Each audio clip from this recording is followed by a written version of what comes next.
So much was different at the fort. Things were always in a state of adjustment and movement. One morning, shortly after Mr. and Mrs. Fowle's visit, Mrs. Peake had announced to her students that change would come to the fort and it would be fast.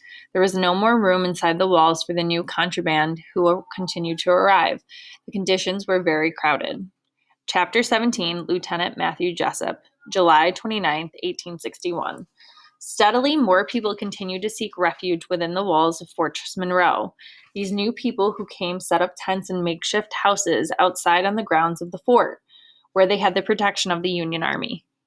On her way to the schoolroom early one morning, Callie saw Lieutenant Jessup. He waved to her and Callie waved back. She had not seen him in many days.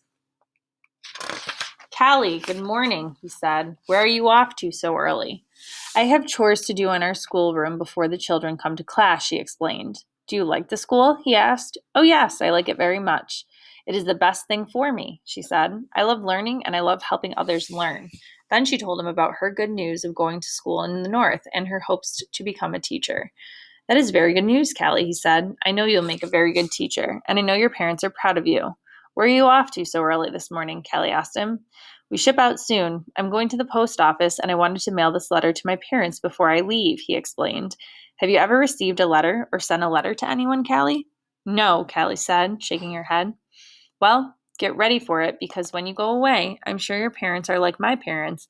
They will want to hear from you often, maybe even every day."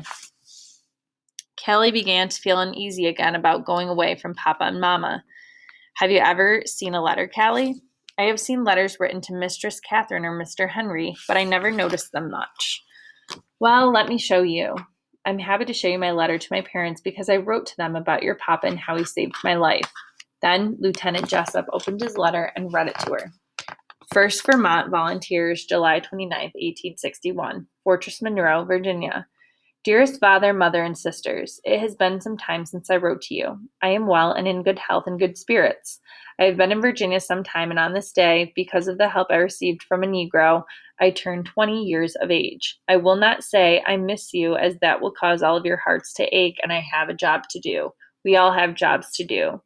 There is not much opportunity to write, but I felt I had to take time to pen these few words to you as much as happening, and I want you to know what is in my heart before I embark for the battleground.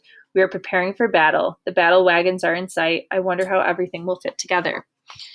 This is all beyond my understanding, but I suppose that is why we are here, which almost seems like a foreign country and not part of the United States. Life is the same here, but it is still so very different. I will tell you a bit of a mishap. I took a tumble into the James River, hitting my head in the process. Had it not been for Hampton, a Negro, who happened to be standing along the riverside, I am sure I would not be sitting here right now writing this letter to you. He risked his own life to save me. I am indebted to him for my life. I feel he is a lifelong friend. And, Father, if you knew him, you would find him to be the most fine and gentlemanly in manner. He is a freed man. As you know, I am here in this war to support our government, but I declare when I set out as a soldier, I did not factor in the human element. It is most distressing to hear stories of what his family and his people have endured. What little he tells me, I feel as though I am living out of the pages of the Bible, worse than when Pharaoh refused to let God's people go. But these southern pharaohs would be quick to tell you that they are in fact following God's law, as said so in the Bible, but I do not think so. They do more to follow their greed. I recall the scandal caused in our town when Aunt Bennet became divorced from her husband James for her infidelity. Someone in our congregation joked that she should be stoned, as says so in the Bible. And Father, I remember your voice of reason that spoke about how the Bible is to be interpreted for the times that we live in now.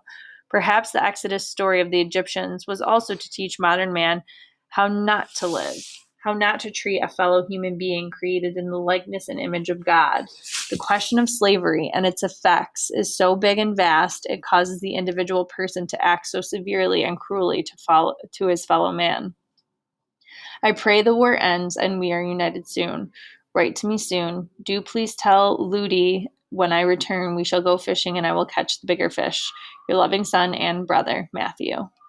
That's a nice letter. That's a real nice letter, Callie told him. It sounds like they're not far away from you at all, and you are just talking to them. That's exactly what writing a letter is like, he chuckled, and that's a good way to think about it.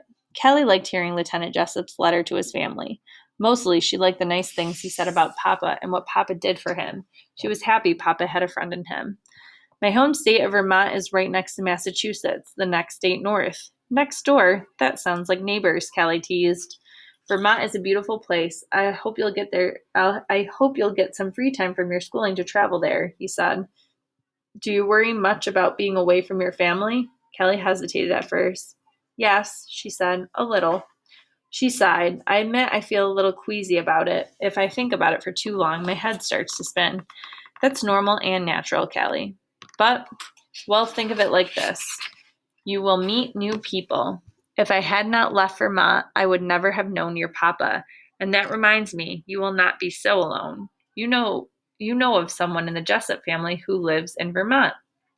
Thinking of it that way, Kelly said, I guess that makes it a little better. She smiled.